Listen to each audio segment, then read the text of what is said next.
वैदर्भी हरिकीर्तन संस्थेचे सर्व सभासद, प्रल्हाद महाराज सेवा प्रतिष्ठान समितीचे सर्व सभासद, आजचे प्रमुख अतिथी हरिहरभुवा नातू, प्रवीण दवणे, श्रीपाद अपराजित, विवेक तरासे आणि श्री उपेंद्र भट या सर्वांचं मी मनपूर्वक स्वागत करतो।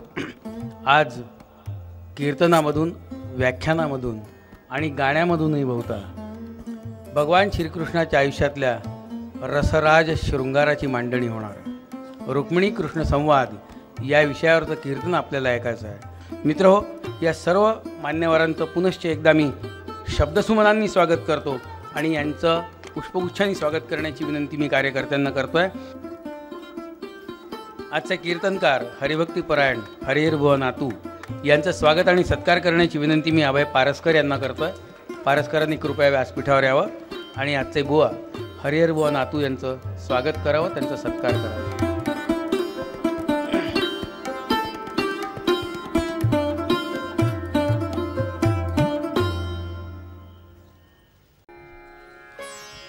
आज मला रामगिरीवरच्या यक्षाची आठवण येते। महाकवी कालिदासानी जे मेघदूत लिहिलं त्याचा उल्लेख मला मुद्दाम करावा लागेल, कारण आपण त्या भूमीच्या अगदी जवळ आहोत। या मेघदूतातला यक्ष जसा विरहाने होरपळून निघालाय, तशी आमच्या या द्वारकेतली विरहिणी होरपळून निघाली आहे विरहाने। गद गद बानी कंठ में आंसू टपके नयन, वो तो बिरहन शाम की तलपती है दिन रैन।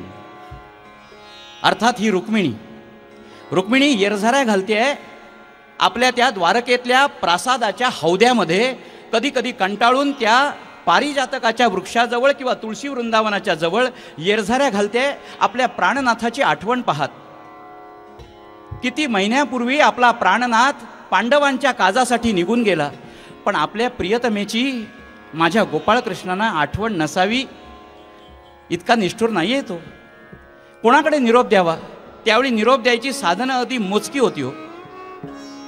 त्यावेळी इतकी मोजकी होती, एकतर माणसाला पाठवायचा। केव्हा निरोप पोचेल सांगा तुम्ही? आम्ही नलदमयंती आख्यान सांगताना कबुतरांची आठवण करतो। कबुतराच्या चोचीतून चिठी पाठवायची। 15 वर्षापूर्वी आमच्या एका नायिकेने सुद्धा सिनेमामध्ये गाणं म्हटलं, कबूतर जा जा जा। त्या मिरर नावाच्या मासिकामध्ये एक सुंदर आलं होतं चुटका की या कबूतर जा जा जा या गाण्यासाठी जान कुर्बान एकाने केली। बंगलोरच्या चित्रपटगृहात 43 वेळा तो चित्रपट पाहिला त्या गाण्यासाठी, आणि शेवटी बाल्कनीतून उडी ठोकून प्राणार्पण केलं। कुठल्या गाण्यासाठी आणि काय किती ह्या प्रेमासाठी शब्दासाठी कोण कुर्बान करतील? त्यावेळी कबूतर होती, माणसांकडून निरोप पण केव्हा पोचायचे? बरं, आपला प्राणनाथ नेमका कुठे आहे? असं करता करता करता तिच्या डोक्यामध्ये कल्पना आली, अचानक आषाढातला मेघ। तुम्ही आम्ही सुद्धा आमच्या मनातला आषाढातला मेघ जागा करूया। त्या यक्षाने अलकापुरीला निरोप पाठवला, तसा ही विरहिणी रुक्मिणी निरोप पाठवते आपल्या प्राणनाथाला। अरे मेघा, तू श्यामल रंगाच्या मेघा, त्या पांडवांच्या राजधानीवरून ज्यावेळी जाशील त्यावेळी माझ्या प्राणनाथाला निरोप देशील का रे? माझा एक निरोप आहे, लवकर बोलवलं म्हणून सांगणार आहे। असं म्हणून तो आषाढातला मेघ निघून गेला। महिनाभर झाला आणि महिन्याभराने श्रावणामध्ये तोच तसाच दिसणारा एक मेघ आकाशामध्ये आला। आनंद झाला, सुखावली रुक्मिणी। जणू काही निरोप पोचला। त्या मेघाला विचारते, निरोप पोचवलास का रे? त्याने एक असा विजेचा चकचकाट केला, जणू काही निरोप पोचवून आलोय असा चकचकाट केला। ही सुखावली आणि तो मेघ बिचारा निघून गेला. जाता जाता आपल्या भावनांची ते पावसाचे थेंब तिच्यावर टाकून निघून गेला तो मेघ. पण तरी सुद्धा प्राणनाथ आला नाही म्हटल्यामुळे व्याकुळ झालेली ती रुक्मिणी, तिच्या मनात कसे भाव आले असतील. शब्दसृष्टींचे ईश्वर समोर बसलेले आहेत आपले प्रवीण दवणे. मगाशी तुम्ही ऐकलत वक्तव्य, त्यांच्याच गझलमधून मी तुम्हाला तिचं मनोगत सांगण्याचा प्रयत्न करतोय. घनश्यामल हे श्यामल मेघ परतून आले तरी माझा प्राणनाथ आला नाही. घनश्यामल हे परतून आले. काय शब्दच सगळं सांगून जात आहेत रुक्मिणीचे भाव. घनश्यामल हे परतून आले, नाही परतला श्याम, नाही परतला,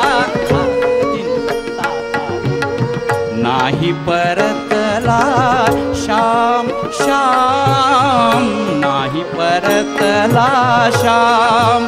रुक्मिणी जपते एकच नाम, नाम घनश्यामल हे परतून आले.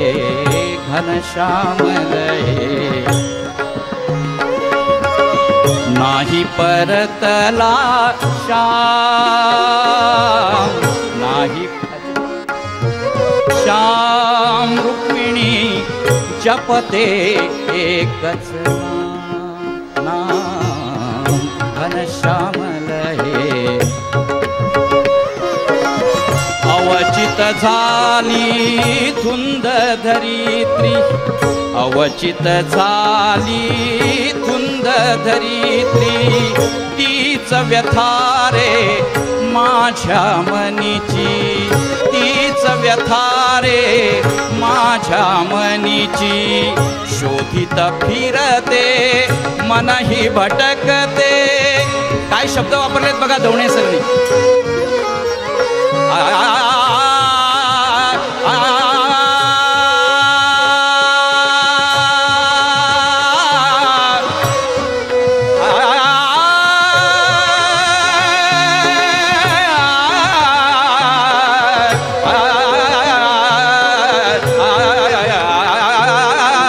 शोधित फिरते मनही भटकते, नाही गवसला, नाही गवसला श्याम, श्याम नाही गवसला श्याम.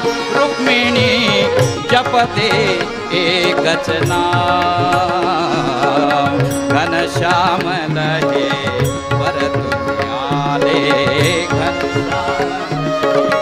परतून आले, नाही परतला श्याम. रुक्मिणी जपते एकच नाम, पंढरीनाथ.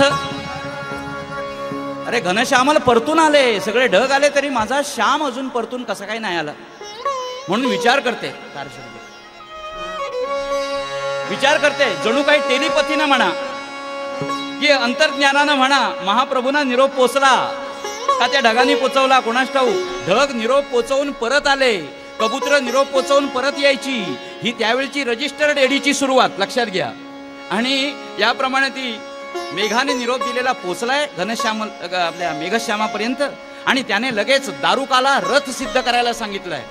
काय सुंदर कल्पना इथे साकारली आहे. आमच्या चारू मोडकांचं खरं म्हणजे कौतुक केलं पाहिजे, त्यांच्या कलात्मकतेचं. नारदांना कृष्णांच्या जागी ठेवलेले आहेत त्या रथामध्ये. खरं म्हणजे आज दारुक इथे रथ चालवणार आहे आणि कृष्णाने आज्ञा केली आहे. असं समर्पक असं व्यासपीठ असावं, याला म्हणतात कलात्मकता. त्या चारू मोडकांसाठी एकदा टाळी जरा सर्वांनी. आणि दारुकाला रथ सिद्ध करायला सांगितलंय. चल म्हणाले, माझ्या रुक्मिणीची हाक ऐकायला आली आहे. आणि द्वारकेकडे येण्यासाठी रथ निघालाय. द्वारकेचं वर्णन जुने कीर्तनकार करतात. 1.25 लाख सोनेरी पताका, 1.25 लाख सोनेरी पताका, सी बिजली चमके, 1.25 लाख सोनेरी, भिन्न भिन्न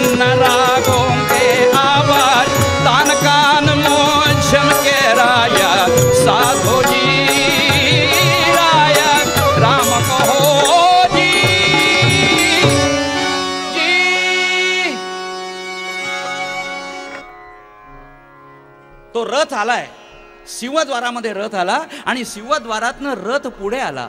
पुढे आल्यानंतर धर्मसभा बघितली, न्यायसभा बघितली, मुख्य राजगृह पाहिलं, पलीकडे अष्टनायकांचे वाडे, पलीकडे 16,108 जणींचे ते महाल पाहिले.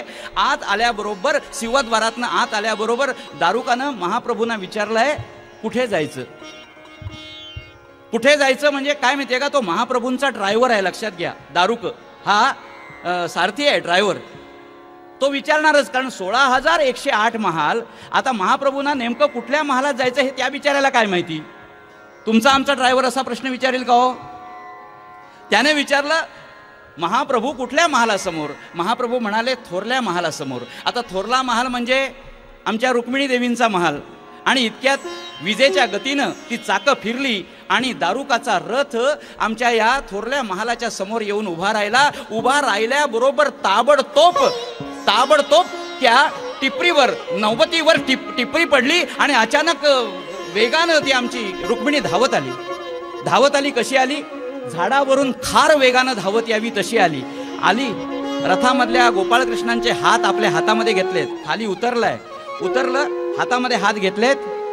इथं येतो भवान, इथं येतो देवा, स्वागत झालं. आणि आपल्या शयन मंदिराकडे जाताना विचारते, महाप्रभू भोजनाचा प्रबंध अजिबात नको, काही स्वल्पोपहार मुळीच नको, काही अल्पोपहार दमून आलात नकोच मुळी, बरं निदान फलाहार तरी तोही नको, काही पेय रुक्मिणी तेही नको, मला फक्त आपल्या शयन मंदिरामध्ये घेऊन चल, फार थकलोय ग, लांबवरचा प्रवास करून आलेलो आहे. आणि रुक्मिणी अशी सुखावली आहे, सांगू कशी सुखावली. आतमध्ये त्या शयन मंदिरामध्ये गोपाळकृष्णांना घेऊन आली आहे. गोपाळकृष्णांना घेऊन आल्याबरोबर पाद प्रक्षालन केलं आहे, पूजा केली आहे, त्यांना गंध चंदन लावलंय, पाय धुतलेत, पुसलेत आणि जवळ अशी उभी राहिली. तिला कसं वाटलं माहितीये, जवळ उभं राहिल्याबरोबर पुन्हा आमचे स्नेही प्रवीण दवणे माझ्या मत्तीला आलेत. त्यांनी सुंदर गझल लिहिली आहे, त्यांचं अपुरं राहिलेलं मनोगत मला कीर्तनातून पुरं करायचं आहे त्याच्यासाठी. आणि जवळ त्या महाप्रभूंच्या आल्याबरोबर तिला काय वाटतंय माहितीये का, आला समीप माझ्या हा चंद्र पौर्णिमेचा, आला समीप माझ्या आला समीप माझ्या हा चंद्र पौर्णिमेचा, मज छंद लागला रे, मज छंद लागला रे, मज छंद लागला रे, आणि वार चांदण्यांचा मज छंद लागला रे, आणि वार चांदण्यांचा, आला समीप माझ्या चंद्र पौर्णिमेचा, आला समीप.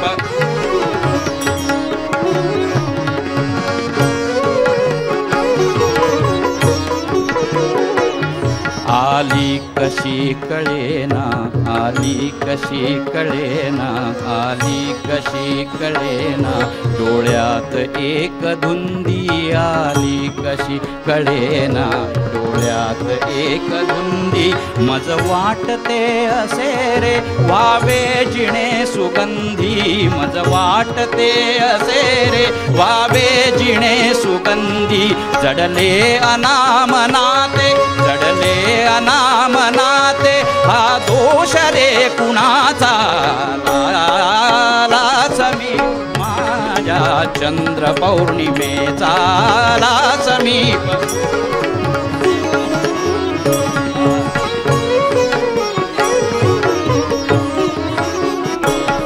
वाऱ्यावरी झुलावी, वाऱ्यावरी झुलावी, बहरात रात राणी, वाऱ्यावरी झुलावी, बहरात रात राणी, मज वाटते असे रे वावे जिणे सुगंधी, मज वाटते असे रे वावे जिणे सुगंधी, स्पर्शातुनी मिळावा, स्पर्शातुनी मिळावा, मज संग साजणाचा, आला समीप माझ्या चंद्र पौर्णिमेचा, आला समीप.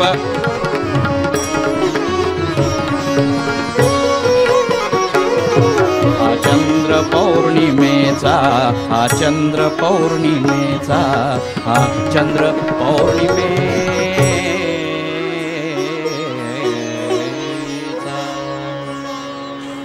तिला कसं वाटलं माहिती आहे का, आत आल्याबरोबर सुखावली आहे आणि पौर्णिमेचा चंद्र आपल्याजवळ चालून यावा असं तिला वाटलं आणि तिने मध्यभागी त्या शयन मंदिराच्या मध्यभागी असलेल्या त्या पर्यंकावर महाप्रभूंना बसवलं आहे. शुकाचार्य भागवतामध्ये वर्णन करतात, पयः फेन निभे शुभ्रे, पयः फेन निभे शुभ्रे पर्यंके कशिपूत्तमे, पयः फेन निभे शुभ्रे पर्यंके कशिपूत्तमे उपतस्ते सुखासीनम जगताम ईश्वरम पतिम.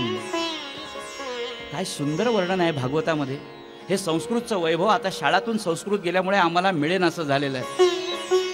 पांढऱ्या रंगाचा तो पर्यंक आहे, म्हणजे बसण्याचा मंचक जो आहे शयन मंदिरातला. आता कल्पना करा, हे शयन मंदिर तुमचं आमचं नाही आहे, हे महाप्रभू गोपाळकृष्णांचं आणि रुक्मिणीचं शयन मंदिर आहे. या शयन मंदिरामध्ये तो पर्यंक ठेवलेला आहे. तो कसा आहे, पयः फेन निभे शुभ्रे. एक एक शब्द लक्षात घ्या.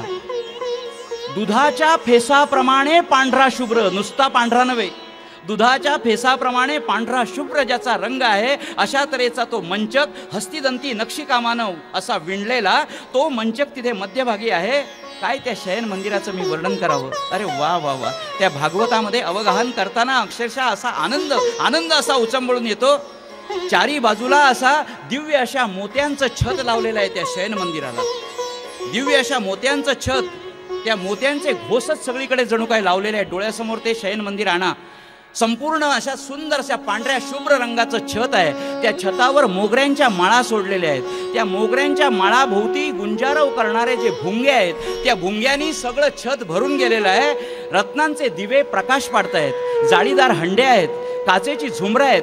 महाराजा त्या झुमरांना हजारो लोलकं बसवलेली आहेत आणि त्या लोलकातून असा पाझरणारा प्रकाश इथं या सगळ्या शयन मंदिरामध्ये पसरलेला आहे. त्या शयन मंदिराच्या चारी कोणामध्ये उंच पुरुष उंचीच्या अशा समया आहेत. काय सुंदर शयन मंदिर आहे बघा. समया चांदीच्या चहुकोनी, समया चांदीच्या चहुकोनी, सूर्य जसा झगमगतो गगनी, मऊ रुजामे रम्य गालीचे पुतनी, गाद्या गिरद्या तक्के ठाई ठाई ठेवणी, लोकरीची लढ हिरव्या रंगाची आत अंथरलेली आहे. चारी बाजूला त्या ढाणवया समया पेटतायत आणि कनोजचं अत्तर लावून त्या पेटवलेल्या आहेत. मध्यभागी जी समई आहे त्या समईकडे पाहताना मला कालिदासांच्या मेघदूताची आठवण येते. कालिदास वर्णन करतायत. तो यक्ष सांगतो त्या मेघाला, अरे ज्यावेळी अलकापुरीत जाती, उत्तर मेघातलं हे वर्णन आहे, अलकापुरीमध्ये जाशील त्यावेळी सगळ्या प्रियतमा रात्रीच्या वेळी शयन मंदिरामध्ये तुला कशा दिसतील माहिती आहे.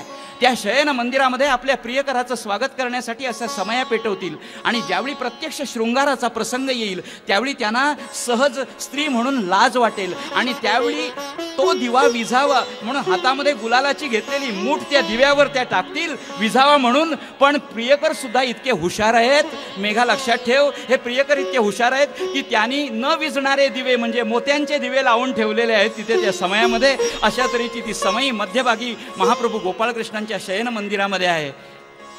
सुंदर असं वातावरण आहे. समोर मंचकावर लेहडले आहेत महाप्रभू गोपाळकृष्ण लेहडले आहेत. लक्षात घ्या, या गोपाळकृष्णांचं मी वर्णन कीर्तनकाराने काय करावं. साक्षात मन्मथ एवढा एकच शब्द त्याला, मदनाला सुद्धा क्षणभर मोह निर्माण करील अशा तऱ्हेचं सौंदर्य या गोपाळकृष्णांकडे आहे. आणि हे गोपाळकृष्णांकडे सौंदर्य उगाच आलेलं नाही, ही पैतृक संपत्ती आहे. बाळशास्त्री हरदासांचा मुद्दाम इथे संदर्भ देतो, वाचा भगवान गोपाळकृष्ण. ही पैतृक संपत्ती. जगामध्ये सर्वात सुंदर पुरुष कोण असा ज्यावेळी मला सुद्धा प्रश्न पडला होता त्यावेळी बाळशास्त्री हरदासांनी प्रश्न सोडवला. यापूर्वी असा कोणी सुंदर झाला नाही आणि पुढेही कदाचित होणार नाही. ते म्हणजे वसुदेव कृष्णाचे वडील. जन्माला आल्यानंतर आकाशामध्ये सुरगणाने आनक दुंदुबी वाजवले, पुष्पवृष्टी केली, असा सुंदर पुरुष या पृथ्वी तलावर जन्माला आला. त्याचा पुत्र म्हणून गोपाळकृष्णाकडे ही पैतृक संपत्ती आली.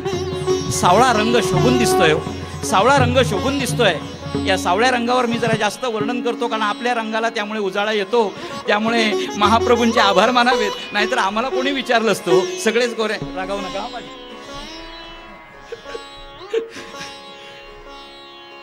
अत्यंत लावण्यमय असं ते सौंदर्य आहे, मदनांना लाजवणारं.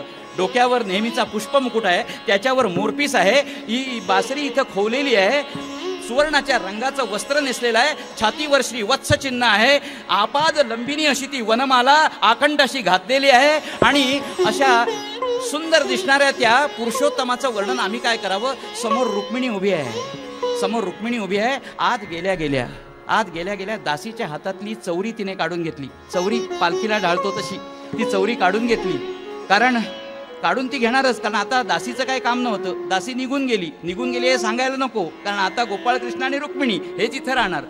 दिसते कशी रुक्मिणी, वर्णन करतायत शुकाचार्य. ही रुक्मिणी गोपाळकृष्णाच्या जवळ कशी दिसते माहिती आहे महाराजा? वर्णन सुंदर आहे. गोरटी, रुक्मिणी गोरटी आहे आणि कृष्ण सावळा आहे. ती कशी उभी आहे याचं वर्णन मगाशी शाहिरांचे कवी सांगितले दवणेनी. त्यातले त्यांच्याकडे वेळेची मर्यादा होते, मी आणखी एका शाहिराची इथे ओळख करून देतो. हे राम जोशी आहेत, हे सोलापूरचे राहणार आहेत, मुदगल गोत्री आहेत. यांनी या रुक्मिणी आणि कृष्ण यांच्या प्रेमसंवादाच्या वेळेचं दृश्य केलंय. ती उभी आहे, कशी उभी आहे माहितीये? मध्यम घ्या. वर्णन असं आहे की सुवर्ण पर्यंकी प्रभू प्रौढे, सुवर्णाच्या पर्यंकावर प्रभू बसले. सुवर्ण पर्यंकी प्रभू पहुडे विश्रांतीस्तव सहज निशी, रुक्मिणी सन्निध उभी ठाकली, रोहिणी ती शशी निकट जशी. सखी करी हुनी करी शुंडे सम, करी धरी मुठी व्यजनाची बरी, उरी जियेच्या हरी वास करी भरी, सुखाने पूर्ण खळी. भीमक बाळी निश्चळ डोळी, न्याहाळी सावळा वनमाळी, निशाळ मुख कमळी, उमले हसू निर्मळ गाली पडे खळी. रामजोशी वर्णन करतायत. एक लक्षात घ्या, हाही शब्दसृष्टीचा ईश्वर आहे. याच्या काव्याचं सही भाषांतर करता येणार नाही. यांचं वर्णन काय करावं या रामजोशांचं? एकच उदाहरण सांगतो. दारूचं वर्णन लिहिलंय एका ओळीमध्ये. कोणाला लिहिता येईल? सुरा म्हणजे दारू. किती सुंदर लिहिलंय बघा काव्यात्मक अशा शब्दामध्ये. सुरा दारू. सुरा जणू ही सुरा असे हो, सुरा सुरांचा करी चुरा. आता आणखी काय वर्णन करायचं ह्या कवीच्या वर भाष्य करायचं? त्यांनी या रुक्मिणी आणि कृष्ण जवळ असतानाचं वर्णन केलंय. मध्यम. सखी करी हुनी करी शुंडे साम, सखी करी हुनी करी शुंडे. जरा संगीत नाटकांची आठवणी, ललित कलादर्श. मी तेवढा गायक नाही, पण पेंढारकर वगैरे डोळ्यासमोर येते. संगीत रंगभूमी लोप पावली, पण कीर्तन अजून जिवंत आहे. आणि त्यातही आमच्या वैदर्भीय कीर्तन संस्थेनं अधिक जिवंत ठेवलंय. लक्षात घ्या, त्याच्याकरता एकदा टाळ्या होऊ देत. या कीर्तनातल्या चाली चोरल्या संगीत नाटकामध्ये, पण अजून कीर्तनात जिवंत आहेत. समोर कल्पना करा, भालचंद्र पेंढारकर गातायत. करी हुनी करी शुंडे सम, करी धरी मुठी व्यजनाची बरी, पुरी जियेच्या हरी वास करी, पुरी जियेच्या हरी सुखाने पूर्ण खळी. सखी करी हुनी करी शुंडे सम, सखी करी हुनी करी शुंडे सम, करी धरी मुठी व्यजनाची बरी, पुरी जियेच्यात हरी वास करी, हरी सुखाने पूर्ण खळी. सखी करी हुनी करी शुंडे सम, सखी करी हुनी, सखी करी हुनी, सखी करी हुनी करी शुंडे सम हो. करी धरी मुठी व्यजन म्हणजे पंखा. सखी करी हुनी, दासीकडून तो पंखा घेतला. सखी करी हुनी करी शुंडे सम, करी धरी मुठी व्यजनाची, पंख्याची मूठ हातात धरते. ती रत्नांची मूठ आहे. ती जी चौरी आहे त्याची वनगाईंच्या केसाची चौरी आहे, त्याला रत्नांची मूठ आहे. आणि ती घेऊन हत्तीच्या गजशुंडे सम, हे शाहिरांचं काव्य आहे. लक्षात घ्या, हत्तीची सोंड जशी अशी वर खाली होते तशी ती चौरी त्या गोपाळकृष्णावर ढाळते आहे. आपण कधी आपल्या प्राणेश्वराला ढाळतो का असं? जरा कृष्णाच्या जीवनामध्ये गेल्यासारखं वाटेल. केव्हा तरी गुपचूप प्रयोग करून बघा तसं, आणि केव्हा तरी पतीलाही सांगा अशी चौरी ढाळायला, म्हणजे जरा कृष्णाच्या जीवनामध्ये गेल्यासारखं वाटेल. सखी करी हुनी करी शुंडे सम. ही रुक्मिणी आता शृंगारासाठी सजलेली आहे. आज शृंगार रंग सादर करायचा आहे. शृंगार पण कीर्तनाच्या मर्यादेत राहून. कसा शृंगार आहे? पायात मासोळ्या आहेत. पायात मासोळ्या काय, जोडव्या काय, रुमझुम वाजणारे अशा त्या साखळ्या आहेत. आणि नुपूर बारके असलेले किणकिण आवाज काढणारे असे ते पैंजण आहेत. सिंहकटीवर स्वैर अशी खेळणारी ती मेखला आहे. आणि महाराजा आणखी बरेच दागिने घातले आहेत. चंद्रहार आहे, नक्षत्र आहे, चंद्रहार आहे, नक्षत्रहार आहे, जोंधळी पोत आहे, नक्षत्रहार आहे, तन्मणी आहे, चिंचपेटी आहे, गळसरी आहे, वाकी आहे, तोडे आहेत, बिलवदली टिक्का आहे, कानामध्ये कर्णफुलं घातलेली आहेत, फुलं माळलेली आहेत, आकाशातल्या नक्षत्रासम माथी मोती जडवलेले आहेत आणि नाकामध्ये नथ विराजमान झालेली आहे, गालावर निळं गोंधणं आहे, उलट्या बाजूच्या गालावर खळी पडलेली आहे, चापून चोपून 9 वारी पैठणी नेसलेली आहे आणि त्या सिंहकटीवरच्या त्या मेखलेच्या घंटिका, क्षुद्र घंटिका किणिकिणी किणिकिणी अशा वाजतायत. वरच्या लोलकातून प्रकाश येतोय. काय वर्णन करावं. मला इथे शृंगार श्रीरंगाची आठवण येते. शृंगार श्रीरंग खरं म्हणजे हा गीत गोविंदाचं हे भाषांतर आहे, पण मला इथे मुद्दाम विदर्भातल्या तुमच्या ह्या रसिकांसमोर मांडायचं आहे. एका कवीचा जय जयकार करायचा आहे. या तुमच्या नागपूरचा, या विदर्भाचा एक असा कवी, असा इनागिना कवी की ज्याची आठवण केल्यानंतर आपण श्रीमंत होतो. लोक राहू देत. कैलासवासी राजा बढे, या राजा बढेने त्यांच्याकरता राजा बढेनी शृंगार श्रीरंग लिहिला. त्या शृंगार श्रीरंगातलं जे वर्णन आहे ना पद्मेचं, तेच रुक्मिणीचं कदाचित ते रुक्मिणी ठेवून डोळ्यासमोर ठेवून वर्णन केलं की काय. दंत कौमुदी विलसे, दंत कौमुदी विलसे, उलताती अधरदले, तिमिर हरित भय मनीचे, चतुरे चित चंद्रकले, प्रिये चारुशीले, प्रिये चारुशीले, सगन जघन कटिवरती, सगन जघन कटिवरती, मणिरशना ऋणजुणती, मदन मंजू घोष जणू आमंत्रण रुंजविले, प्रिये चारुशीले, प्रिये चारुशीले, रत्नहार कंठीरुळे, आंदोलित स्तनयुगुले, हृत्प्रांती कांती खुले, खालीवर हिंद कळे, प्रिये चारुशीले, प्रिये चारुशीले. हे मूळच्या गीत गोविंदाचं 19वी अष्टपदी आहे ही. त्या 19व्या अष्टपदीचं हे वर्णन आहे. प्रिये चारुशीले, प्रिये चारुशीले, मुंचमयी मानमनी दानम, हे जे जयदेवानं लिहिलंय त्याचं सही भाषांतर जर कोणी करू धजला असेल तर राजा बढे. या राजा बढेंकडे पुन्हा त्यांच्यासाठी एकदा टाळी होती. हा विदर्भाचा इनागिना कवी आहे. बस आज श्रीमंती वाटली या टाळ्यांबरोबर. अशी ती रुक्मिणी सजलेली आहे.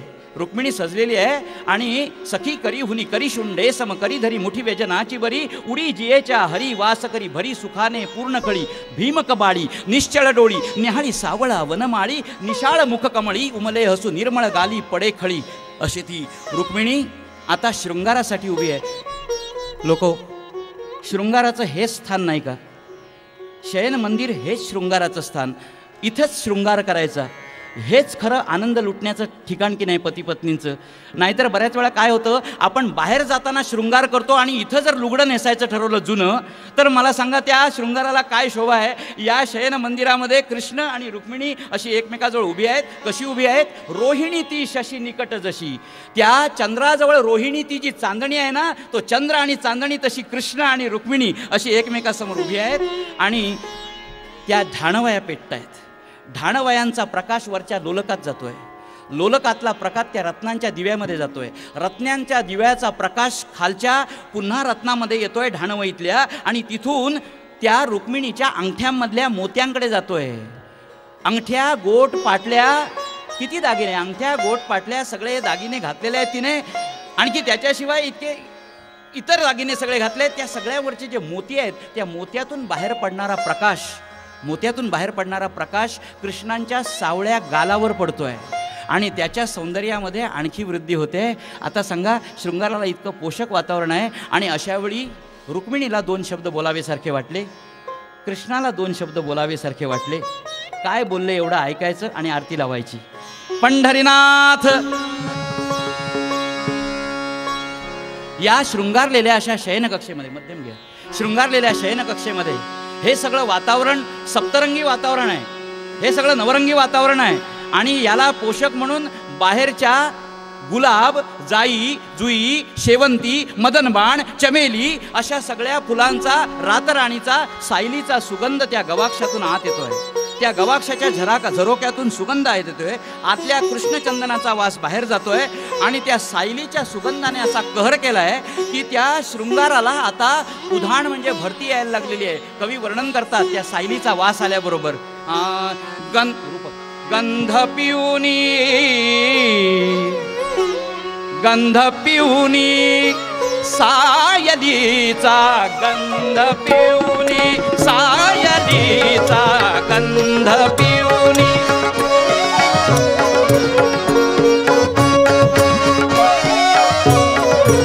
गंध पिऊनी सायलीचा, गंध पिऊनी सायलीचा, मी अशी भाराबले, मी अशी भाराबले, रंग चढला मैफिलीला, रंग चढला मैफिलीला, दंग झाली,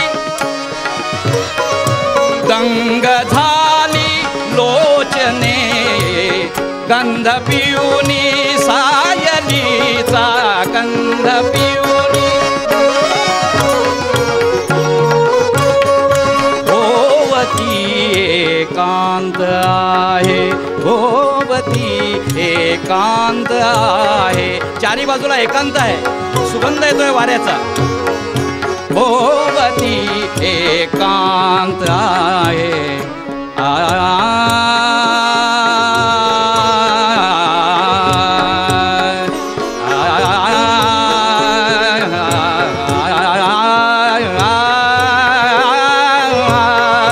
भोवती एकांत आहे, रात ही मना मोहिनी, रात ही मना मोहिनी, दूर का तासा तू, दूर का,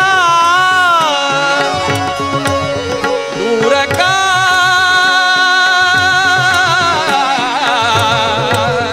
दूर का, दूर का आता सातू, जवळ येते साजणी, जवळ येते मैत्रिणी, गंध पिऊनी सायलीचा, गंध पिऊनी, गंध पिऊनी, गंध पिऊनी, गंध पिऊनी,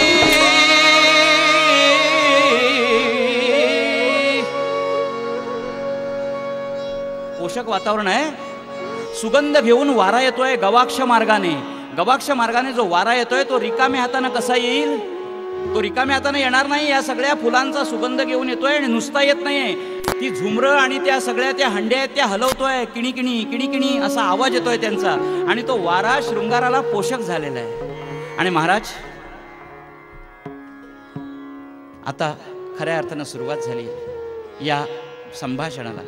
ताम श्रियम अनन्य गतीम निरीक्ष, शुकाचार्य वर्णन करतात. कृष्ण डोळ्याच्या कडेतनं रुक्मिणीकडे पाहत आहेत. लक्षात घ्या, बाजूला रुक्मिणी चौरी ढाळते, कृष्ण असे लेहडलेत. तसे तुम्ही आम्ही सुद्धा लेहडतो नाही, लाकडाच्या किंवा लोखंडाच्या पलंगावर एक उशी घेऊन, एका हातात चहा, एका हातामध्ये न्यूजपेपर, आणि जणू पायावर पाय ठेवून कृष्ण झोपलाय तसं समजतो, समाधान करून घेतो. कृष्ण लेहडलेत, एका कडेतनं पाहत आहेत. ताम श्रियम अनन्य गतीम निरीक्ष या लीलया धृततनू अनुरूप रूपा. त्या रुक्मिणी प्रीत स्मयन नलक कुंडल निष्ककंठ वक्त्रोल्ल सत्स्मित सुधा हरिरा बभाषे. इथून संवादाला सुरुवात झाली आहे. आता तुम्ही कान टवकारून आहात, कृष्ण आणि रुक्मिणी काय संवाद करतील, काय बोलतील, ओ काय उच्च दर्जाचं असं ते असेल शयन मंदिरातलं बोलणं. तुम्ही सगळे उत्सुक आहात, मी उत्सुक होतोय शुकाचार्य वाचताना. आणि यावेळी बोलण्याला महाराजा सुरुवात झालेली आहे.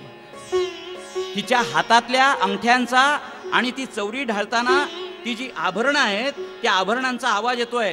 वर चौरी गेली की आभरणं खाली येत आहेत, हात खाली आला की त्यांची हालचाल होते. कवी वर्णन करतात, सोपाच्युतम कोणयती मणिनूपुराभ्याम रेजेंगुली वलय व्यजनाग्र हस्ता. असा किणकिण आवाज त्या आभरणांचा येतोय. आणि अशावेळी रुक्मिणी वारा घालते, उत्सुक आहे, तिला बोलायचं आहे, महाप्रभू नाही बोलायचं आहे. आणि महाप्रभू वरच्या त्या झुमरांकडे पाहत आहेत, झुमरांकडे पाहत आहेत आणि रुक्मिणीला सांगतायत, रुक्मिणी रुक्मिणी आज मला बोलायचं आहे. खूप दिवसांच्या विरहानंतर आपण एकत्र आलोत, आज मला बोलायचं आहे. बोलू ना, बोला ना. रुक्मिणी, हा विचार बरेच दिवस तुझ्याकडे बोलावा असं मनात करू नये, पण अशी कधी संधीच आली नाही. रुक्मिणी अशी कधी संधीच आली नाही. आज आली आहे. आली आहे म्हणत नाही मी, ती आणली आहे म्हण. तेव्हा मला बोलायचं आहे. बोलू ना. आता आणखी वाट कशाची बघता, बोला ना तुम्ही. रुक्मिणी, हा विषय तुझ्याकडे बोलावा की बोलू नये असा संभ्रम झालेला आहे. हा विषय तुला सांगावा की सांगू नये, हा विषय तुझ्याकडे काढावा की काढू नये असा संभ्रम झाला आहे. म्हणून बरेच दिवस सांगत नव्हतं. लग्न झालेल्या सांगा. पण एक लक्षात घे रुक्मिणी, मी हा विषय सांगताना गैरसमज करून घ्यायचा नाही आणि गैरसमजामुळे संतापायचं नाही. रुक्मिणी काकुळतीला आली आहे, म्हणाली माझ्या हातून काही त्रुटी राहिली का, माझ्या हातून काही चुकलं का, चुकलं असेल तर सुधरून घ्या हो, सांभाळून घ्या, मला काही नाही ना चुकले मी. रुक्मिणी विचारते. छे छे छे रुक्मिणी म्हणाली तू कुठेच चुकली नाहीस म्हणून हा प्रसंग निर्माण झालाय. महाप्रभू असं कोड्यात बोलू नका हो, असं कोड्यात बोलू नका, मी काय चुकले ते सांगा. रुक्मिणी तू कुठेच चुकली नाहीस, चुकलो असेल तर मीच चुकलो आहे आणि माझी ही चूक तुझ्याजवळ कबूल करायची नाही तर आणखी कोणाकडे कबूल करायची सांग. रुक्मिणी हा विषय मला तुला सांगायचा आहे, हा विषय मला सांगायचा आहे, तुला ऐकायचं आहे आणि तुझं मत पण मला सांगायचं आहे. तेव्हा रुक्मिणी हा विषय बोलू ना. हा विषय बरेच दिवस माझ्या मनात सलतोय असं म्हणत नाही मी, हा माझ्या मनात शिजतोय असं म्हणत नाही मी, हा विषय माझ्या मनामध्ये खतखततोय. तेव्हा हा विषय मला बेचैन करतोय. रुक्मिणी केव्हा तरी एकदा बोलायचंच होतं ग, पण केव्हा बोलायचं, आयुष्याच्या संध्याकाळी बोलून काय उपयोग, लग्न झालेल्या दिवसापासून वाट पाहतोय, बोलायचं बोलायचं बोलायचं, तुमची उत्कंठा ताणल्यासारखी होते, काय बोलायचं, इतका बोलायचं ठरवतोय पण आजपर्यंत धाडस झालं नाही ग. रुक्मिणी बोलू का. रुक्मिणी ती म्हणाली बोलायचं असेल तर आता लगेच सांगून टाका, माझी उत्कंठा ताणू नका. महाप्रभू विनंती आहे, सांगतो म्हणाले, पण एका अटीवर सांगतो, माझं बोलणं संपेपर्यंत तू मध्ये बोलायचं नाहीस. मी इकडे बघून बोलतो, यांच्याकडे नाही, या इकडे आहेत त्या महिला.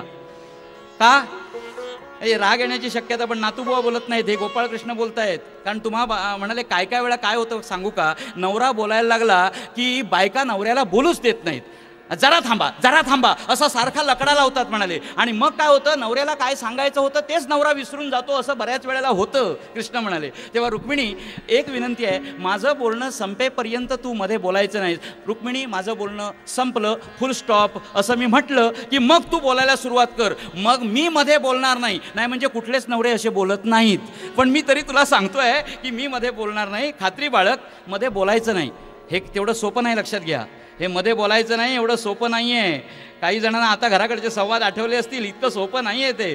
तू बोलायचं नाहीस मध्ये.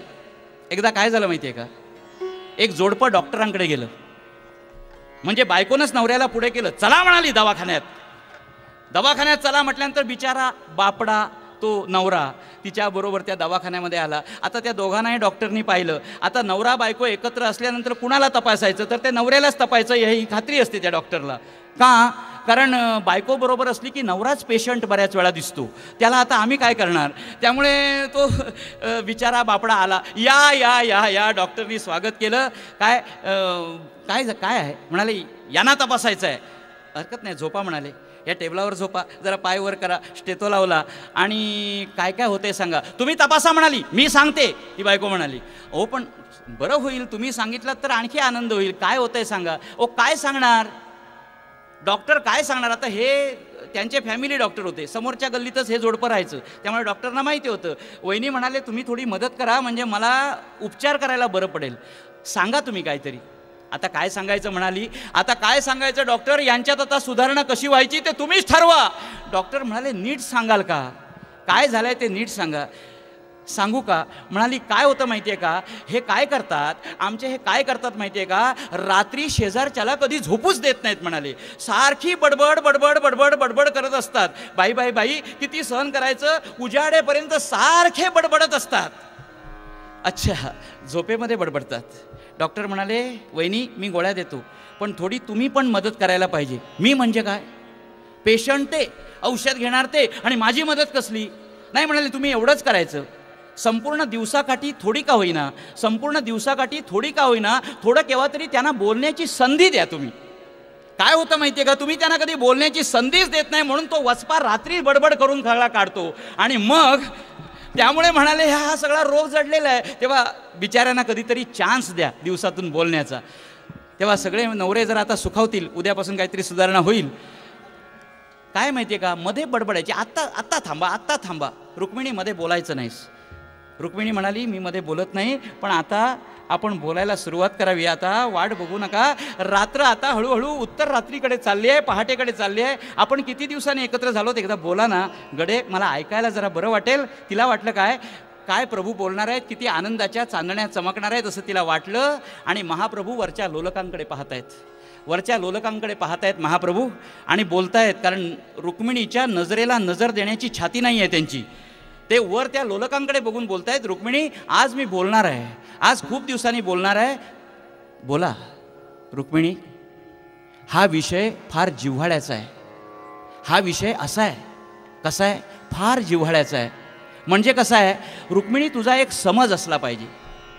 रुक्मिणी तुझा एक समज असला पाहिजे की लग्न झालेल्या दिवसापासून माझं तुझ्यावर फार प्रेम आहे असा एक तुझा गैरसमज असला पाहिजे. पण रुक्मिणी तसा समज असेल तर काढून टाक. तसं माझं तुझ्यावर कधीही प्रेम नव्हतं. मला हे सांगताना छातीवर दगड ठेवावा लागतोय. पण रुक्मिणी केव्हा तरी हे बोललं पाहिजे होतं ग. रुक्मिणी तुझी अशी कल्पना असेल तसं मी नाटक करत आलो आहे. लग्नाच्या पहिल्या दिवसापासून नाटक करत आलो आहे प्रेम केल्याचं, पण माझं प्रेम नाही आहे. रुक्मिणी एक लक्षात घे, तुझी अशी कल्पना आहे की या महाप्रभूचा आपल्यावर अपरंपार प्रेम आहे, अपरंपार प्रेम आहे. तर तो समज रुक्मिणी असेल तर तो काढून टाक.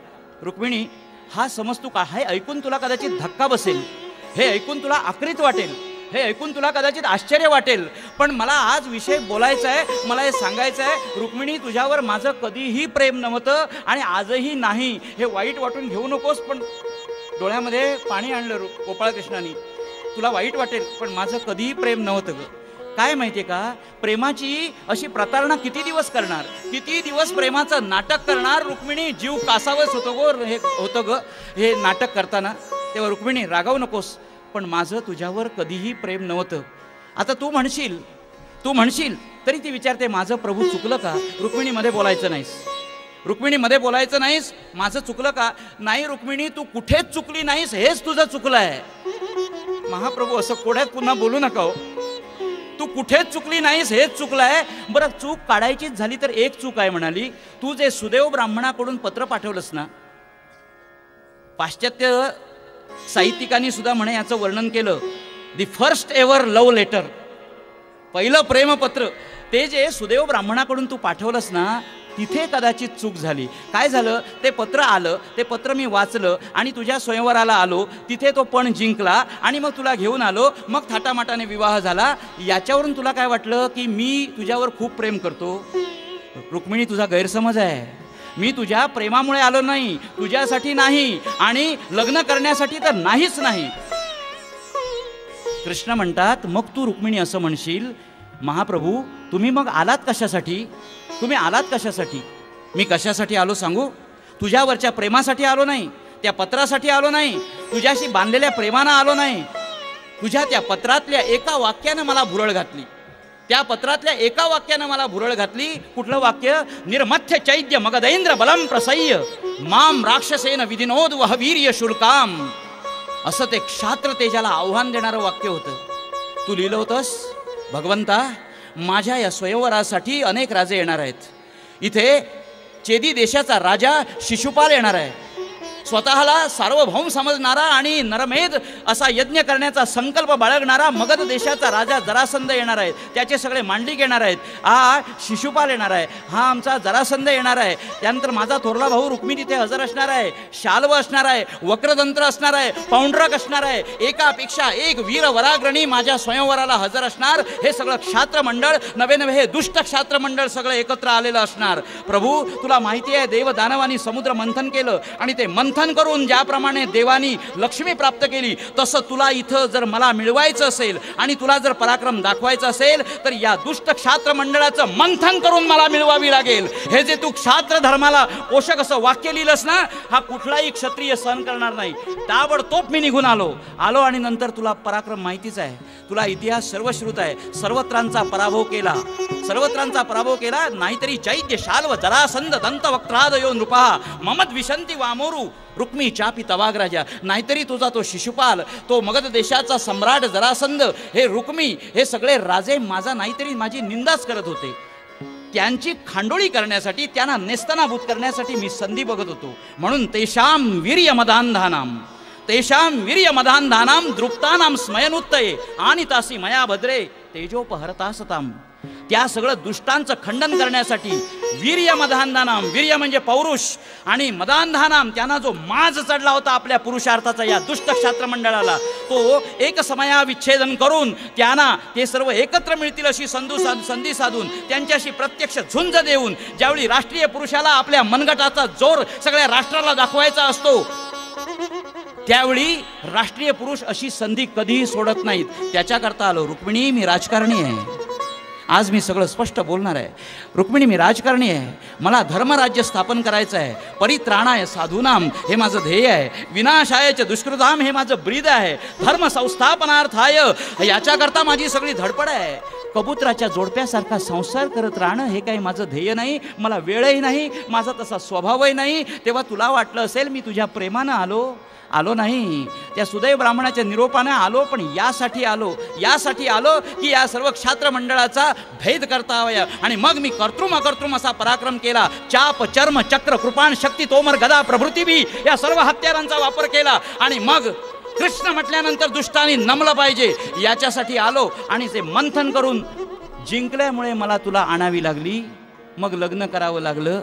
पण याचा अर्थ माझं तुझ्यावर प्रेम होतं रुक्मिणी, हा समज खोटा आहे. बरं, आणखी काय झालं माहिती आहे का? तू माझी निवड केलीस हे बरोबर आहे. तू निवड केलीस, पण तुझ्या निवडीला मी कुठे पात्र आहे? मी एक गवळ्याचा पोर. द्वारकेचं राज्य स्थापन केलं म्हणून ते काय मगध सार्वभौम जरासंधाबरोबर बरोबरी करण्याची माझी श्रीमंती नाही. त्याच्यासारखे मांडलिक राजे माझ्याजवळ नाही. मी एक गोकुळचा एक साधा सुद्धा एक गोपाळ. आणि त्याच्यावर तू बोललीस चुकून एकदा 17 वेळा पराभव केला त्या जरासंधाचा. ते वर्णन ऐकलंस त्या भीष्मकांच्या सभेत आणि तू वेडी झालीस. त्या सुदैव ब्राह्मणाकडून पत्र पाठवलंस. खरं म्हणजे रुक्मिणी, तू फार बुद्धिमान आहेस, तू हुशार आहेस. पण एक सांगू, हे पत्र लिहिताना मात्र तुझ्या हातून फार चूक घडली. येथे सुजाणपण जाण तुझे बुडाले, येथे सुजाणपण जाण तुझे बुडाले, की दीर्घदृष्टपण ते अवघे बुडाले. ज्याला न लेश गुण तो पतिकाय केला, ज्या कारणे जव अकिंचन तो भुकेला. रुक्मिणी, काय म्हणून माझी योजना केलीस नवरा म्हणून? रुक्मिणी, काय म्हणून मला तू निवडलंस? बरं, गंमत अशी आहे, मी तुला तिथे जिंकलं. काय झालं माहिती आहे का? त्या स्वयंवरामध्ये जिंकलं. आम्ही आलो, सिंहद्वारातनं रथ आत आला. रथ आल्यानंतर मग सागरसंगीत विवाह झाला. तू मी एकत्र राहायला लागलो. आणि इतक्यात तुला काय वाटलं की महाप्रभूंचं माझ्यावर अपरंपार प्रेम आहे. पण नंतर एक एक गोष्ट तुला कळायला लागली. कुठली गोष्ट कळायला लागली?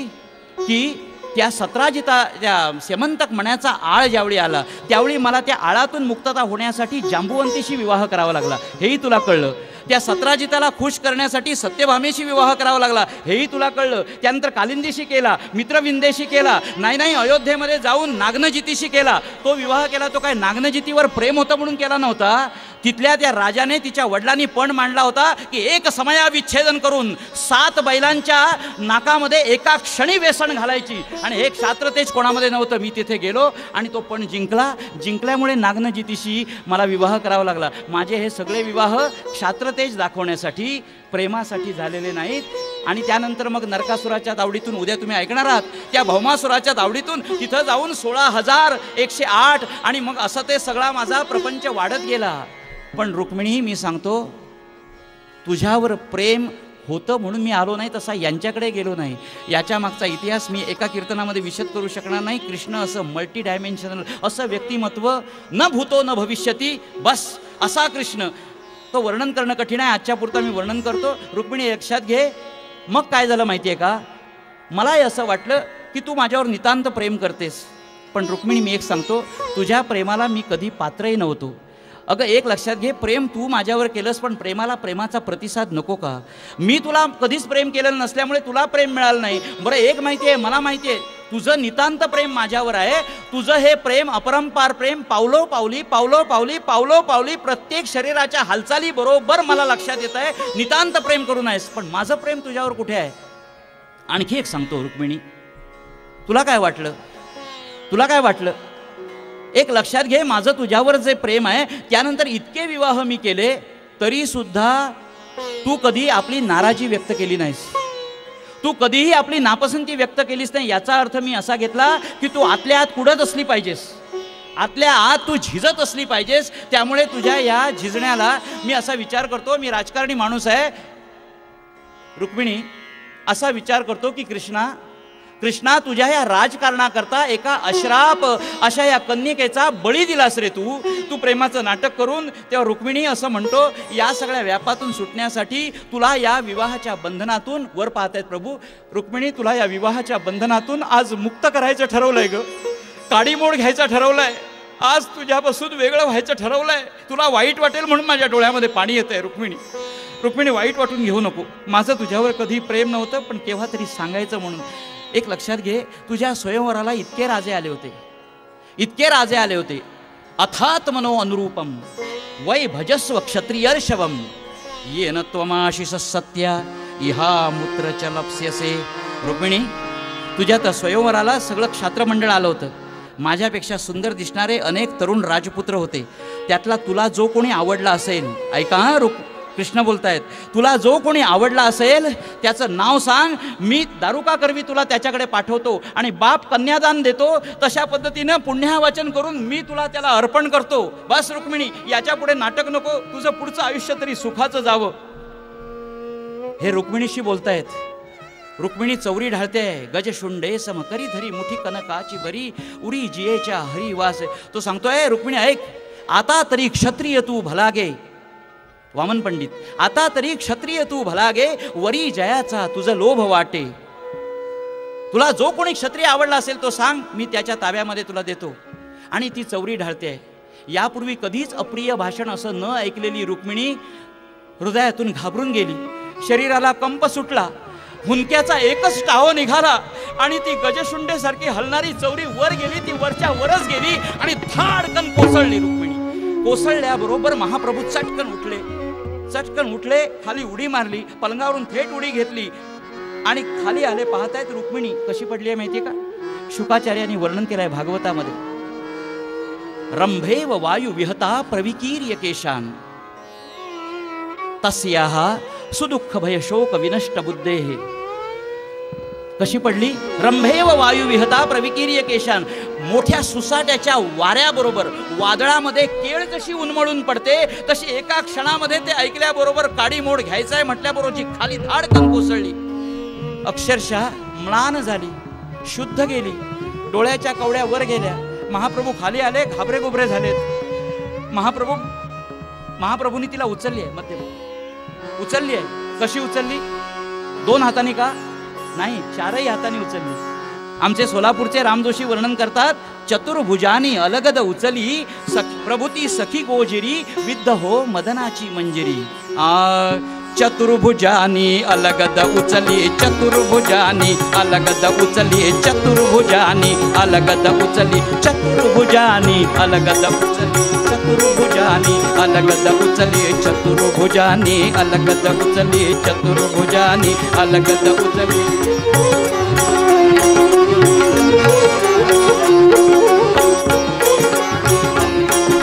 प्रभुती सखी गोजिरी विद्ध हो मदनाची मंजिरी, विद्ध हो मदनाची मंजिरी, विद्ध हो मदनाची मंजिरी. चरण चुरोनी बहुसाजानी, चरण चुरोनी बहुसाजानी.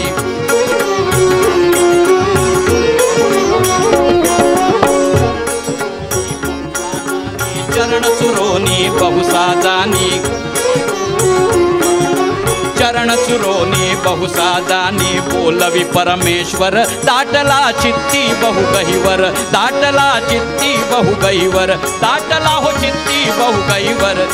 हर उपाय करुनी ती हो नच सावध, हर उपाय करुनी ती हो नच सावध. प्रभु स्वतः सनिंदून बैसे तिज सन्निध, प्रभु स्वतः सनिंदून बैसे तिज सन्निध. जीव प्रभूचा बहु घाबरला, जीव प्रभूचा बहु घाबरला. तळमळ बहु अंतरी विद्ध हो मदनाची मंजिरी, विद्ध हो मदनाची मंजिरी, विद्ध हो मदनाची मंजिरी. चरण चुरोनी बहुसाजानी, चरण चुरोनी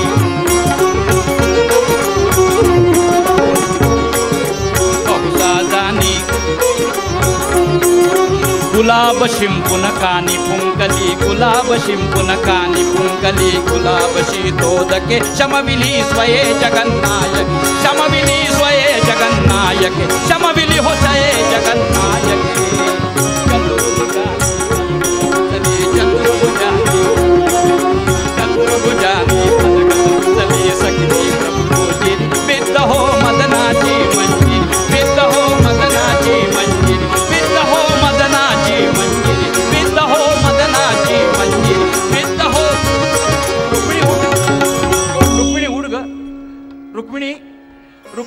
काय धडकन कोसळलीस?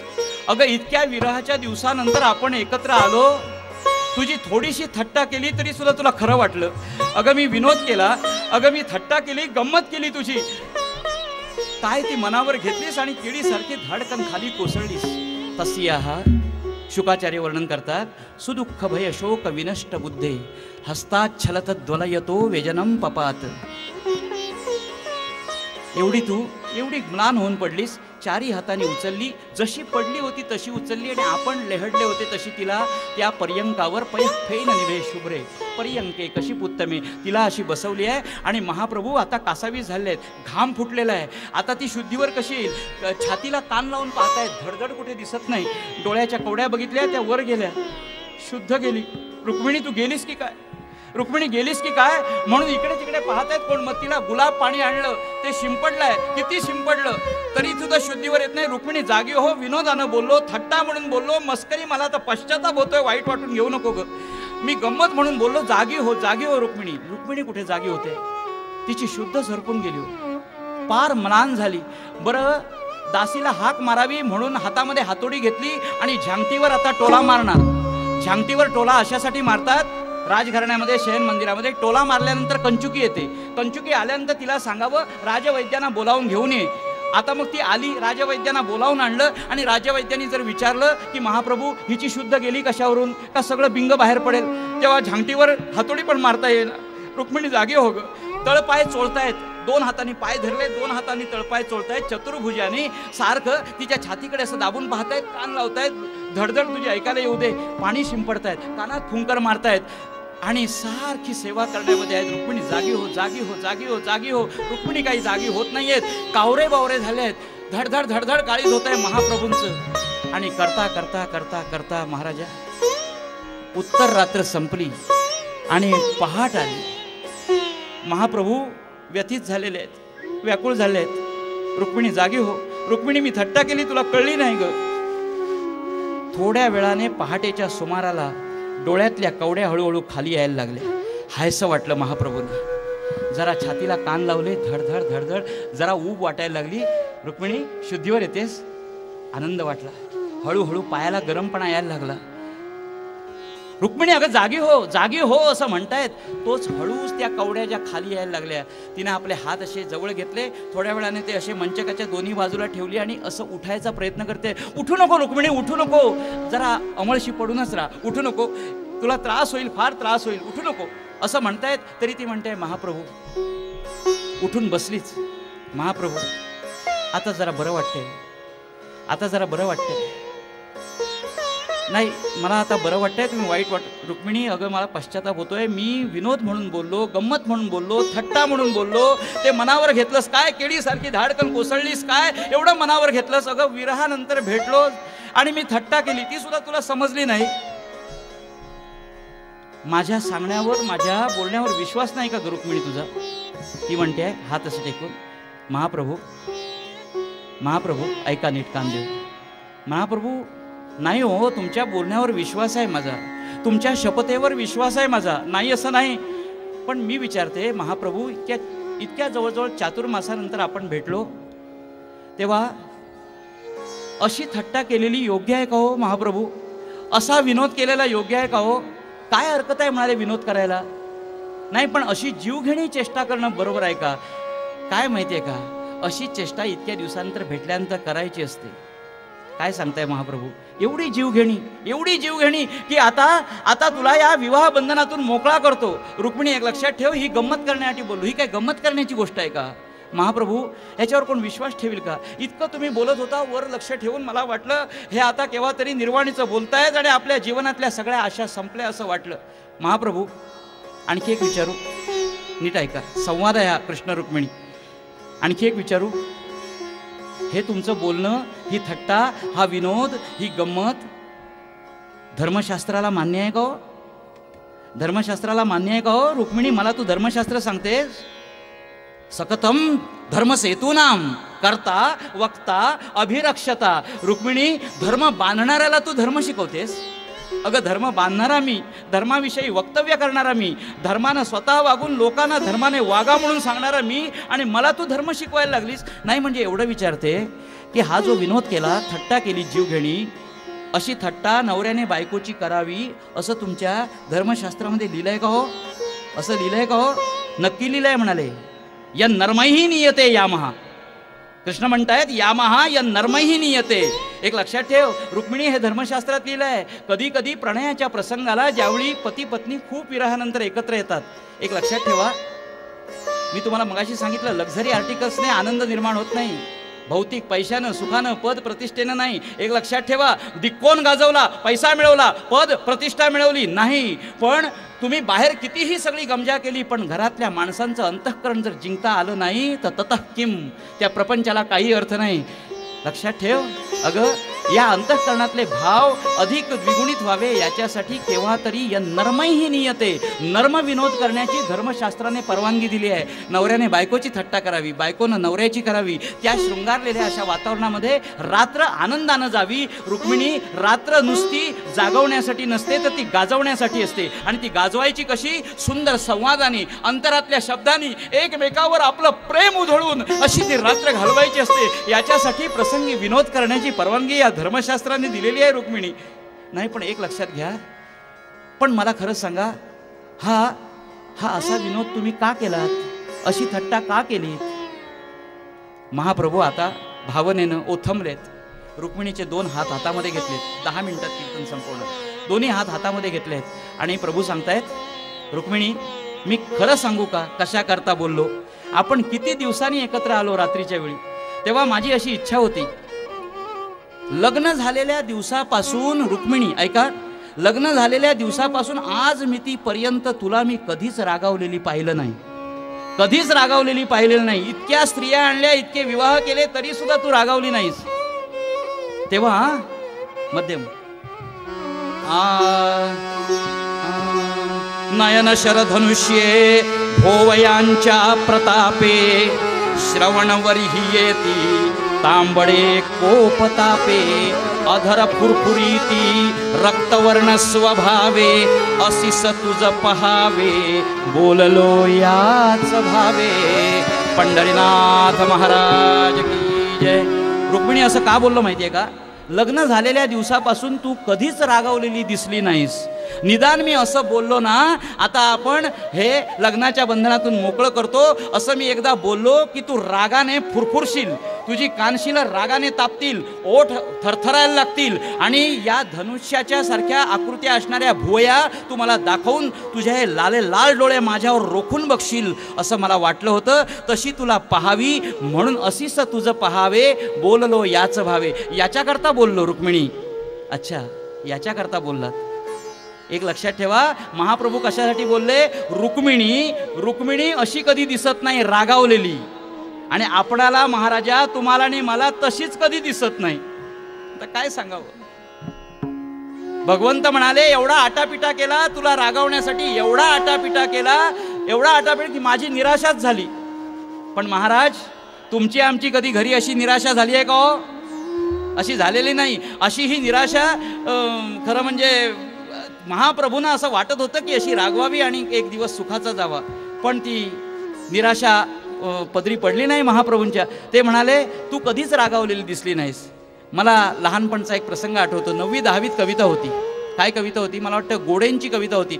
संदर्भ कदाचित चुकेला, हे वाक्य जसंच्या तसं धरू नका, कारण कधी कधी सगळं स्मृतीत राहत नाही. पण एक कविता होती, तशीच तू मला रागावलेली कधी दिसली नाहीस, महाप्रभू गोपाळकृष्ण सांगतायत.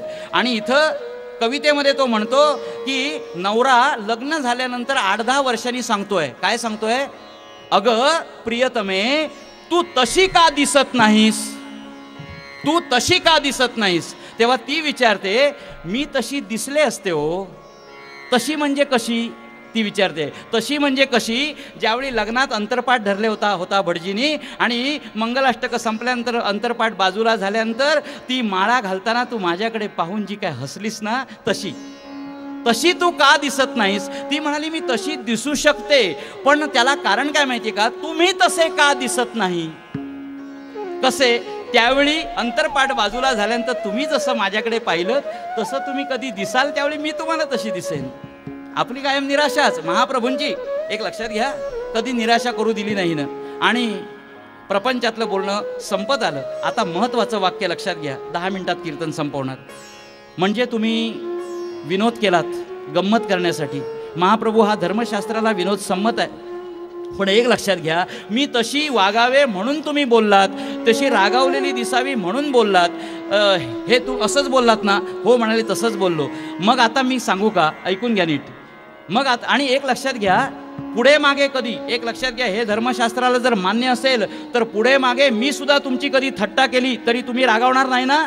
महाप्रभू म्हणाले, तू कधीही थट्टा कर, पण मी केलेली थट्टाच तुला समजली नाही तर तू कुठचा विनोद करणार? म्हणाली, तू कुठची थट्टा करणार? तुला ती तेवढी अक्कलच नाही ना. तेव्हा रुक्मिणी म्हणते, तुम्ही मी तशी दिसावी म्हणून माझी जीवघेणी थट्टा केलीत. आता मी सांगते ते ऐका. मी सुद्धा अशी का खाली धडकन पडले माहिती आहे का? मी सुद्धा अशी धडकन खाली का पडले? मी पडल्यानंतर आमचे हे काय करतात हे पाहावं याच्यासाठी मी हे नाटक केलं. पंढरीनाथ, मीही सुद्धा महाप्रभू हे नाटक केलं. मी हे नाटक केलं. आता या पुढचा भाग 2च मिनिटाचा फार महत्वाचा आहे. या कीर्तनातला 2च मिनिटाचा फार महत्वाचा आहे. काय भाग आहे सांगा? मी सुद्धा अशी खाली का पडले माहिती आहे का? मी अशी पडल्यानंतर हे काय करतात? महाप्रभू हसून तिच्याकडे पाहतात आणि म्हणतायत, रुक्मिणी, म्हणजे आमचाच पराजय झाला. म्हणजे आमचाच पराजय झाला. आता याच्या पुढचं वाक्य हृदयावर कोरून घरी जायचं आहे कीर्तन घेऊन. याच्या पुढचं महाप्रभूंचं वाक्य म्हणजे आमचाच पराजय झाला. पुढचं वाक्य, रुक्मिणी, जीवनामध्ये काही पराजय असे असतात, रुक्मिणी, जीवनामध्ये काही पराजय असे असतात की जे जयापेक्षाही आनंद मिळवून देतात. आणि त्या पराजयाचा मी साक्षी व्हावं, माझ्यासारखा भाग्यवंत त्रिखंडात रुक्मिणी कोण नाही ग. बस. आणि यानंतर संवाद सुरू झाला. आता कृष्ण रुक्मिणीचा खरा संवाद सुरू झाला. कसा? हे शब्देविना संवादीचे. आता शब्द नाहीच. आता जे काही चाललंय ते शब्दाविना चाललंय. शब्दाविना ज्यांना संवाद कळतो ते उत्तम दाम्पत्य. लक्षात घ्या. आणि आता पहाड झाली आहे. एक लक्षात घ्या, एक पूर्ण पुरुष आणि एक पूर्ण स्त्री. जगातल्या कानाकोपऱ्यात कुठल्या साहित्यिकांना, कवींना असं केव्हा तरी वाटलं असेल की नाही, एक पूर्ण पुरुष आणि एक पूर्ण स्त्री एकत्र आल्यानंतर काय बरं घडेल? जगातल्या सगळ्या कानाकोपऱ्यात कोणाला, मग ते आमचे व्यास असतील, शुकाचार्य असतील, आणखी कोणी, अगदी कालपर्वाच्या गोनीदामपर्यंत, या सगळ्यांना हा प्रश्न पडला असेल. शेवटी या मनाचा शोध अखेरचा तो आहे. कुठला? की एक स्त्री आणि एक पुरुष अत्यंत परिणत अवस्थेमध्ये कुठपर्यंत जाऊन पोचतात. हाच खरा समृद्ध ग्रस्ताश्रम जीवनाचा खरा मंत्र आहे. लक्षात घ्या. आणि त्याची दिव्य प्रतीक आहेत कृष्ण आणि रुक्मिणी. आपल्या आर्य संस्कृतीमध्ये समर्पण नावाचा जो काही मूल्यभाव सांगितला आहे, एकमेकाला समजून घेणं. एक लक्षात घ्या, पदरी पडलं आणि पवित्र झालं आणि तडजोड म्हणून संसार सगळेच करतात, तुम्ही आम्ही करतो. पण एक लक्षात घ्या, एकमेकाला समजून घेऊन प्रपंच करणं ही या कृष्ण रुक्मिणी संवादातून जर आपण घरी घेऊन जर गेलो गोष्ट, तर आमचे संसार खऱ्या अर्थानं समर्पणाचे संसार ठरतील. एवढं लक्षात घ्या. समर्पण हा मूल्यभाव याच्यातून जतन करण्याचा प्रयत्न केलेला आहे. आणि असा समर्पण हा मूल्यभाव आम्ही प्रपंचात जर जागवला तर आमचा गृहस्थाश्रम खऱ्या अर्थानं समृद्ध होईल. गृहस्थाश्रम एकेकाचा होऊन समाज घडतो, समाजामुळे राष्ट्र घडतं. आणि म्हणून मी मुद्दाम सांगतो, हे कदाचित अर्धसत्य असेल पण मुद्दाम सांगतो की राष्ट्र समृद्ध ब्रह्मचारी करत नाहीत किंवा संन्यासी करत नाहीत. लक्षात घ्या, राष्ट्र समृद्ध करतात तो समृद्ध गृहस्थाश्रमी करतात. आणि यांच्यावरच राष्ट्र उभं राहतं. हे कृष्ण रुक्मिणींच्या संवादातून आपण जाणून घ्यायचं आहे. आपण तो जाणून घेण्याचा प्रयत्न करूया. आणि पहाटेकडे गेलेत. आता शब्देविण संवादीचे. तिच्या डोळ्यात डोळे घालून महाप्रभू गोपाळकृष्ण पाहत आहेत. तिच्या डोळ्यामध्ये काय जाणवलं एवढं ऐकूया आणि आरती लावायची आहे. शरजी. सरोजनयना.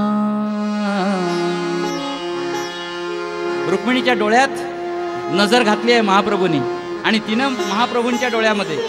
आता दोन अशी ही एकमेकाला समर्पित व्यक्तिमत्व हृदय एक झाले. सरोजनयना तू सुख सदना सुंदरता धारिणी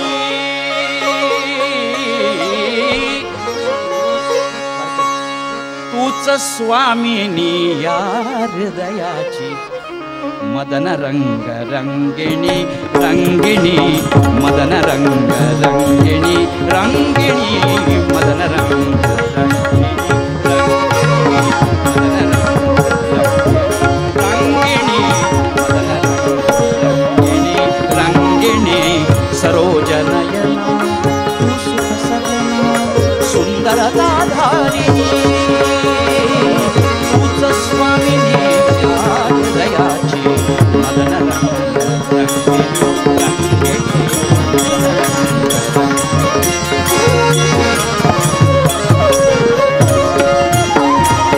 सूर्य उगवता कमल उमलते सूर्य उगवता कमल उमलते मलुल होते रात्री मलुल होते रात्री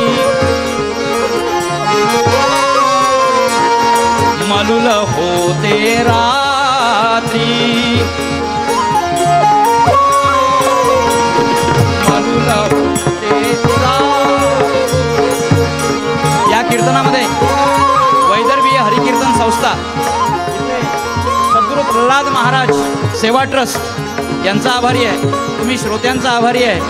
आणखी एकांचे आभार हे आख्यान तुमच्यासमोर मांडण्यासाठी कोकण मराठी साहित्य परिषदेचे एक अध्वर्यू लेखक आणि कवी आमच्या कोकणातले डॉक्टर विद्याधर कर्णिकर यांची थोडीशी मदत झाली। आमच्या जमखिंडीचे नारायण शास्त्री गोडबोले यांची आठवण नाही केली तर मी कृतज्ञ ठरेन। अशा सर्वांनी मदत करून हे कीर्तन यशस्वी करायला हातभार लावलाय। मलुल आता ही पहाटेची वेळ आहे।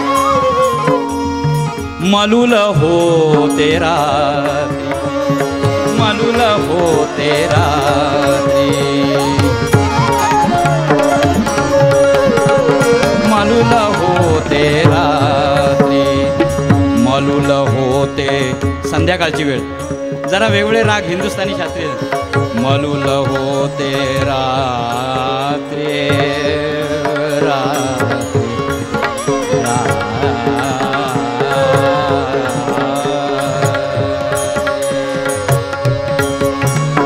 मलुल होते रात्री रात्री मलुल होते रात्री रात्री मलुल होते रात्री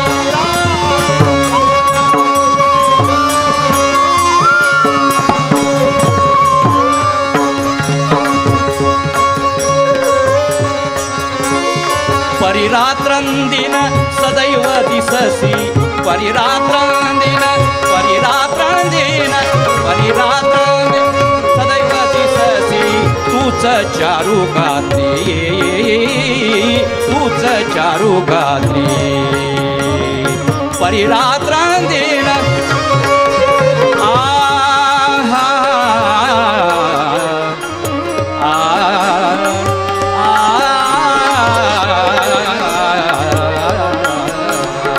परिरात्रंदिन परिरात्रंदिन सदैव दिससी तूच चारू गात्री तूच चारू गात्री अनंग होई दंग तव पदी अनंग होई दंग तव पदी सखे मनोहारिणी तूच स्वामी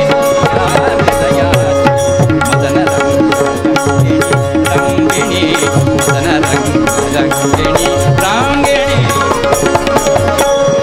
पंढरीनाथ महाराज। आणि नंतर जे बोलणं झालं एका वाक्यात संपवतो। उतरण्या ओठात आता उतरण्या ओठात आता शब्दसृष्टी लाजली आणि उतरण्या शब्दात आता भावनाही लाजली। अशा तऱ्हेचं कृष्ण रुक्मिणीचा संवाद सुफल संपूर्ण यातून सर्वांचे प्रपंच उज्ज्वल होत इथे आलेल्या लोकांच्या सर्व प्रापंचिकांच्या मनोकामना पूर्ण होत आणि कृष्ण रुक्मिणी आदर्श घेऊन तुम्ही घरी जाताना कृपेचा वर्षाव महाप्रभूंचा हो अशी प्रार्थना करतो। आता मध्यम घे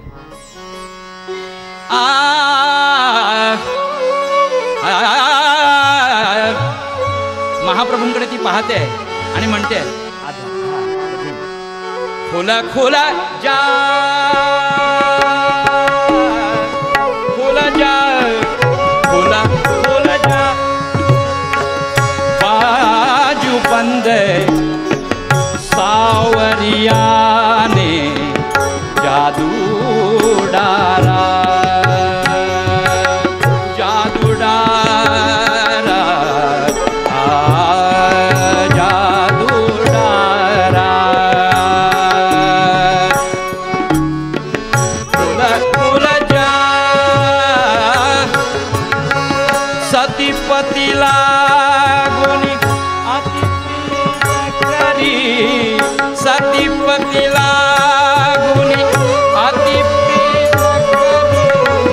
मानी इतर असार जाणे संसारी कांताची सार, जाणे संसारी कांताची सार, संसारी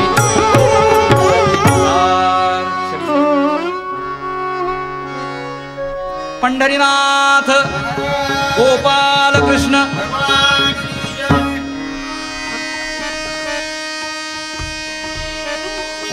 सहिष्णू म्हणा, धर्म कारणे सदा सहिष्णु, रणांगणीया सदा जयिष्णू, रणांगणेया सदा सहिष्णु, विश्वकार्य साधने वहतिया, विश्वकार्य साधने हतिया, अखंड भागीरथी, अखंड भागीरथी, जयतु सा भारतीय संस्कृती, जयतु सा भारतीय संस्कृती, जयतु सा भारतीय संस्कृती, जयतु सा भारतीय संस्कृती. आर्य तुका म्हणे गर्भवासी, कृष्णा राम राम राम राम राय राघोबा, राम राय राघोबा रे राम राय. जय सद्गुरु प्रल्हादा सुखदा शांती सागरा विबुधा हो, आरती ओ वाळी ताकवपदी मन मानसी अल्लादा हो. जय सद्गुरु प्रल्हादा मुकुंद गंगा कोटी जन्मुनी पावन कुळासी केले हो, बालपणापासून सद्गुरु निकटी मन रमविले हो, अखंड नाम स्मरणी राहुनी गुरुदास्य ही बहु केले हो. हे तप के